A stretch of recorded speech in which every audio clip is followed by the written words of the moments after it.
today.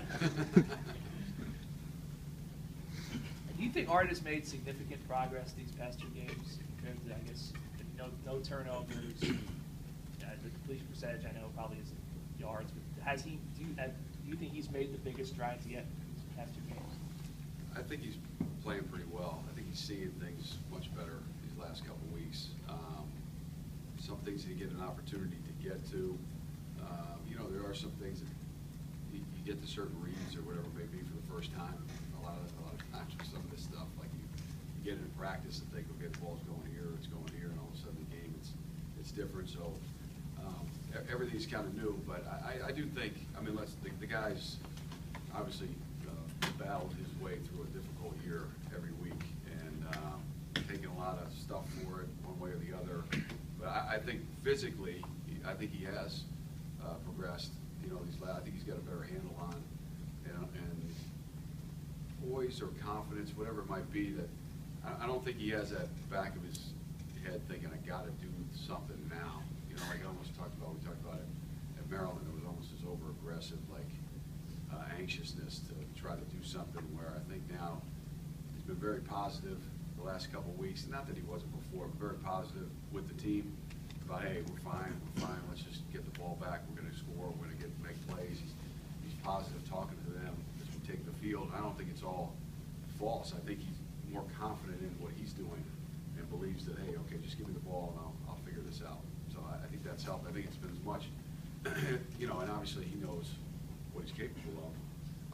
So I think there's some mental confidence to that as well. Michigan's defense, at least statistically, could be a historic. Way on Sundays. Yeah. That's as good a defense as I think I've ever seen. This is a place I followed. I worked there. It was my first job. It's almost my second alma mater. I spent 4 years there and went to grad school there and learned from Gary Mulder and Lloyd Carr and Greg Madison is still there. Cam Cameron, Les Miles. Bo was there. We had lockers next to each other in the old GA locker room, and then I lived in his house for a couple months because his son was working with us. And so that's where I learned how to get along in this profession, so to speak. So I've watched them for a lot of years, and they are playing a hellacious pace. The effort on every play. Don Brown, he was, I think, coaching at UMass 20 years ago when I was at UConn, and it was the same relentless effort and scheme, and they make you execute, they make you play hard, they make you give your maximum effort on every play, and you may get nothing for it in the end because they may just knock you back. But I really give them a lot of credit because obviously they have a lot of high-rated players, or whatever it might be, and sometimes those guys, their effort's up and down. These guys, there's 11 guys on every play playing their best, and that's the biggest test, I think, sometimes. The bigger places, sometimes guys start worrying about injuries and my career and where am I going to get drafted? What's my role? Well, however they're doing it, they're playing at a tremendous level. So it's going to be as big a challenge I've had. I've heard offensive coordinators in your shoes talking about facing Michigan, defense like that.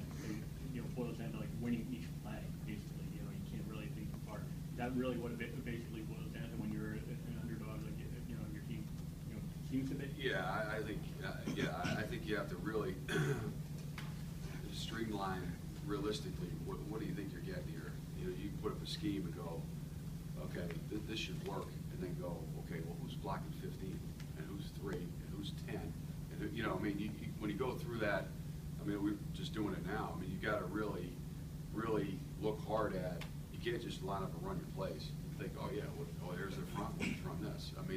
They put a tremendous stress on all 11 of your guys on every play, and you can see what happens when you just make the casual mistake. The kid from Penn State goes in the game. He's rolling out. He thinks, and the ball goes the other way for 7 points. Like that, the whole game was basically over. Not that I don't know if it wasn't, but it was 21 in the midfield. Maybe they score. If you aren't at your highest level of intensity, or you're not giving the players something realistically has a chance to succeed, they're probably going to make it a bad ending for you on any play. I'll ask you about number 3. Is he the main focal point? And how as good as Stevens has been, they've been without him for most of the season. Yeah, right. what do you do with a guy like Rashawn Carey?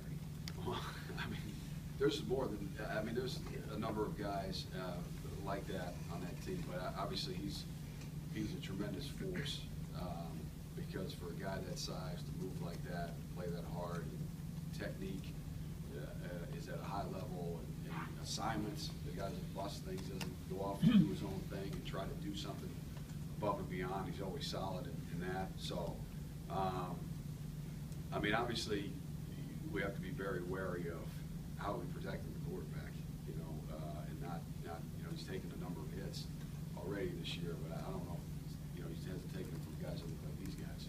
So,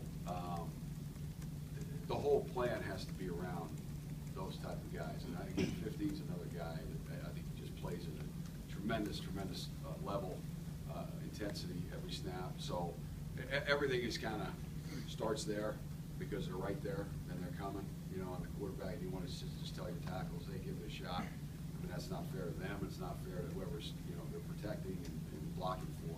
So they have to be accounted for in every play. But they're not the only guys. But I think they're the guys that have caused the most havoc, through the season, and they're the guys you have to be concerned about most on any play. Do you take anything from the Ohio State game in the sense that it seemed like, as a neutral observer, you guys got out there and maybe like the first series was like, we can't do some of these things, or the speed kind of caught you off guard? Is this a similar situation where you learn from that? This is the next kind of elite defense you've seen. Yeah, for me, yeah.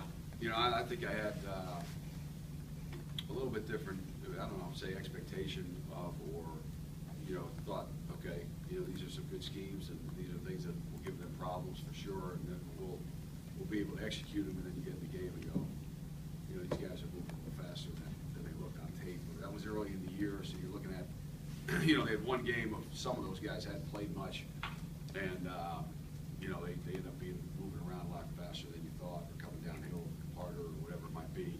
So, yeah, I think that, for me, it was kind of an educational process of, okay, where are we, and what can we really do against these guys? And I think we'll be fine. Our guys will go out and play the rear ends off. They do it every week. But we got to make sure as a staff we give them the best chance to succeed, play to play, like you're saying. And try to string a couple of those together, and next thing you know, you hit a couple plays, and that's how it goes. But it's definitely a big challenge that I've been around.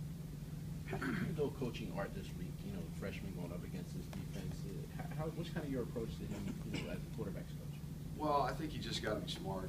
Again, just like we've been saying the last couple of weeks, in terms of you don't have to go out and try to win the game. You don't want to lose. You point to a number of examples of a couple of these quarterbacks that just one little, instead of just throwing it away, they just at the last minute try to do one more thing. And when you do that against these guys, a lot of times it not only goes to them, it goes back the other way.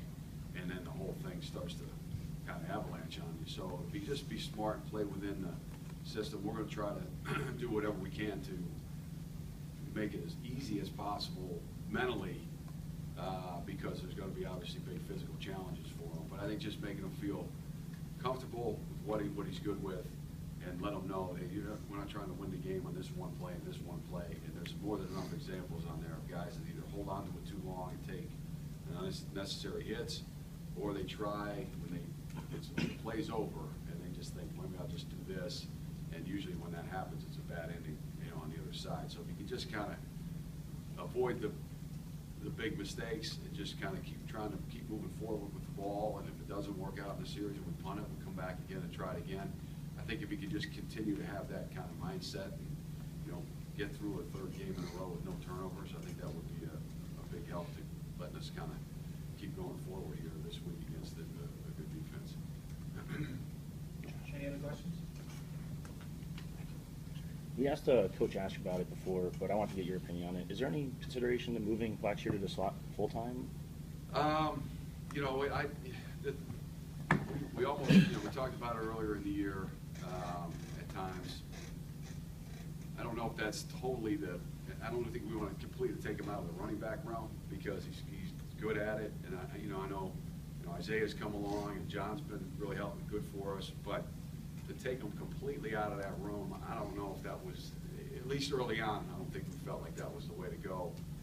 And now we've gotten into late in the season, now you almost say, well, you get 3 days of practice, how much are you gonna work on X amount of routes? So, I kinda like how it is now. You know, there've been a number of games where we use them there, sometimes the ball just didn't get there, whether it was a protection thing or they played different coverage or whatever it was, and he didn't, you know, have the production that he did the other day, certainly not really for anything he did, good or bad, it just didn't happen. So, I don't, with three games to go, to move them there full-time, probably not, and I don't know that that would be something we want to do, but I think there's a lot more we can do with them now that we kind of see, you know, Isaiah coming on, and, you know, obviously we knew what we had in John, but that could allow us a little more flexibility to move them around a little more.